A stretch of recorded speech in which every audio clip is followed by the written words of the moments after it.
On April 30th, 1975, units of the People's Army of Vietnam attacked the palace. Tank number 843, commanded by Lieutenant Bui Guan Hun, crashed into the main gate and knocked it down. Tank number 390, commanded by Lieutenant Wu Dong Guan, was the first to enter the palace grounds.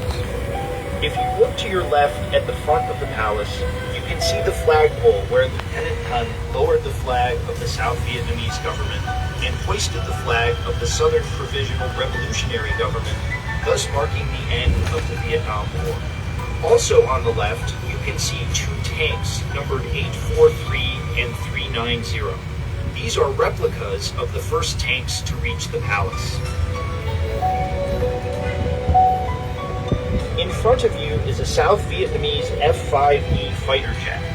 This jet was used by pilot Nguyen Thanh Trung to bomb Independence Palace on April 8, 1975, just 3 weeks before the end of the war. If you look to your right, you will see a small octagon-shaped structure that dates back to the French colonial period. At that time, the building that stood on this site was known as Norodom Palace.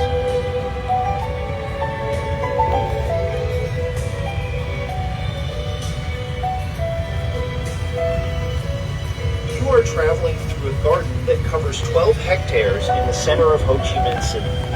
Many of the trees you see here are more than 100 years old, and the plants and flowers on the grounds have been collected from various regions across Vietnam.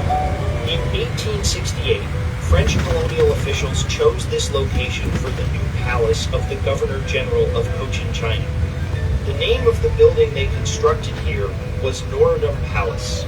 In September 1954, Prime Minister Ngo Dinh Diem took over Norodom Palace and renamed it Independence Palace. In 1962, the original palace building was bombed and severely damaged during a failed assassination attempt against Diem.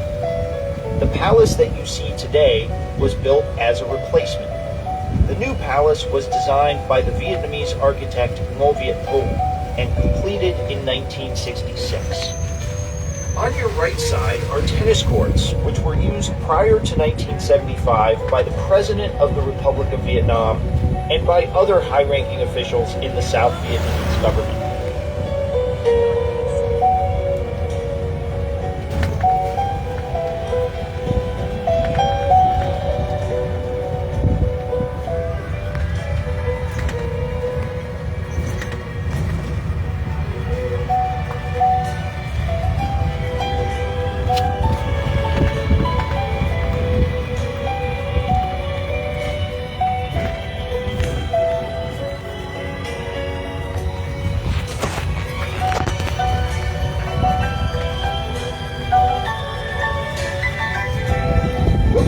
Left wing of the palace, you can see how the architect used carved dragon heads to provide visual connections between the windows on adjacent floors. Note also the use of a bamboo-shaped facade along the second floor of the building, designed to allow light and air to pass through to the second floor hallway.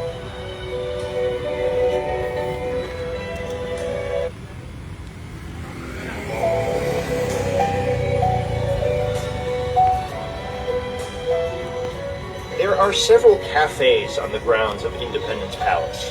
The cafe right in front of you is the April 30th Cafe, and it is open for breakfast, lunch, and afternoon drinks. Please join us for a meal or a refreshing beverage.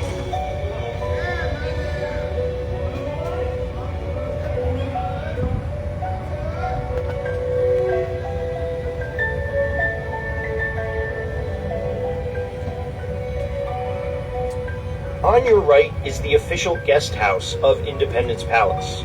The guest house is located inside the palace grounds and features a large parking area, 45 comfortable guest rooms, a 500-seat meeting room, and dining facilities for banquets and wedding parties. Our staff is experienced and professional.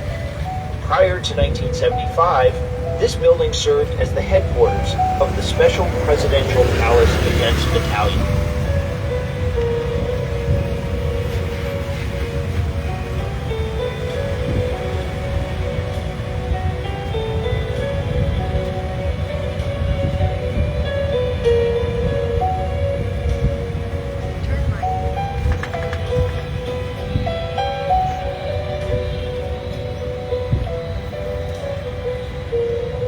According to South Vietnamese government records, the construction of the new palace cost the equivalent of about $2.3 million when it was built in the 1960s. At that time, $1 was worth about 120 South Vietnamese dong. It was by far the largest and most expensive building in Saigon at that time. Ladies and gentlemen, this concludes our tour of the Independence Palace grounds. We invite you now to begin your tour of the interior of the palace by entering through the front door. Thank you for visiting. We hope you enjoy your visit to Independence Palace.